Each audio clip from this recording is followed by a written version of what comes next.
بسم اللہ الرحمن الرحیم۔ دولت کے بندے خدا کی رحمت سے محروم۔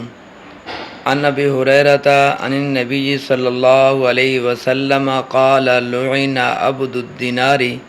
ولعن عبد الدرہم۔ حضرت ابو ہریرہ رضی اللہ تعالیٰ عنہ سے روایت ہے کہ رسول اللہ صلی اللہ علیہ وسلم نے فرمایا کہ بندہ دینار خدا کی رحمت سے محروم ہو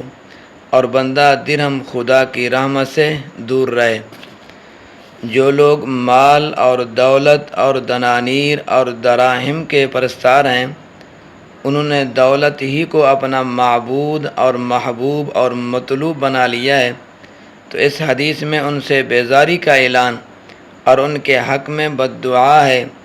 کہ وہ خدا کی رحمت سے محروم اور دور ہیں۔ مال اور دولت کی پرستش اور بندگی یہ ہے کہ اس کی چاہت اور طلب میں بندہ ایسا گرفتار ہو کہ اللہ کے احکام اور حلال اور حرام کی حدود کا بھی پابند نہ رہے۔ اسی طرح حضور صلی اللہ علیہ وسلم کا ارشاد ہے کہ مجھے تجارت اور دولت اندوزی کا حکم نہیں دیا گیا۔ حضرت جبیر بن نفیر تابعی ہیں رحمۃ اللہ علیہ سے روایت ہے، وہ بطریق ارسال یعنی رسول اللہ صلی اللہ علیہ وسلم سے نقل کرتے ہیں کہ آپ نے ارشاد فرمایا کہ مجھے اللہ کی طرف سے اس کی وحی نہیں کی گئی اور یہ حکم نہیں دیا گیا کہ میں مال اور دولت جمع کروں اور تجارت اور سوداگری کو اپنا پیشہ اور مشغلہ بناؤں، بلکہ مجھے یہ حکم دیا گیا ہے اور میری طرف یہ وحی کی گئی ہے کہ اپنے رب کی تسبیح اور تحمید میں مشغول رہیں اور ہو جا اللہ کے حضور میں جھکنے والوں اور گرنے والوں میں سے، اور بندگی اپنے پروردگار کی موت آنے تک، یعنی جن کو شریعت کے اصول اور احکام کا کچھ علم ہے وہ جانتے ہیں کہ تجارت اور اس کے ذریعے دولت کمانا ناجائز نہیں ہے، اور شریعت کے احکام کا ایک بڑا حصہ تجارت وغیرہ مالی معاملات سے بھی متعلق ہے، بلکہ رسول اللہ صلی اللہ علیہ وسلم نے خود ان تاجروں کی بڑی بڑی فضیلتیں بیان فرمائی ہیں۔ وہ تاجر جو امانت داری، راست بازی اور دیانت داری کے ساتھ تجارت کرتے ہوں، لیکن رسول اللہ صلی اللہ علیہ وسلم کا جو خاص مقام تھا اور جو کام اللہ تعالیٰ کو آپ سے لینا تھا، اس میں تجارت جیسی کسی جائز معاشی مشغلے میں بھی مشغول ہونے کی گنجائش نہ تھی،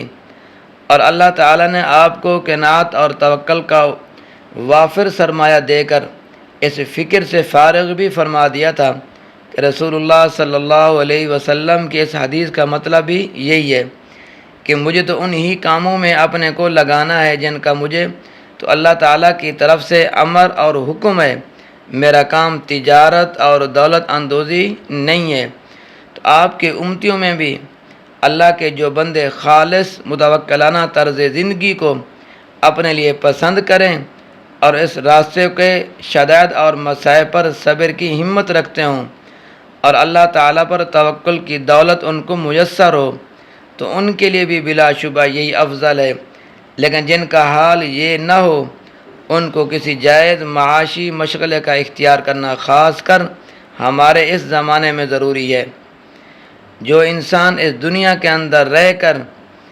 نیک اعمال کرتا رہا، اپنے ایمان کو بچاتا رہا، اپنے ایمان کو بچا کر اس دنیا سے رخصت ہو گیا، تو اللہ تبارک و تعالیٰ کے فضل اور کرم سے انشاءاللہ وہ جنت کے اندر جائے گا۔ دعا فرمائے کہ اللہ تبارک و تعالیٰ ہم سب کا خاتمہ بالایمان پہ فرمائے،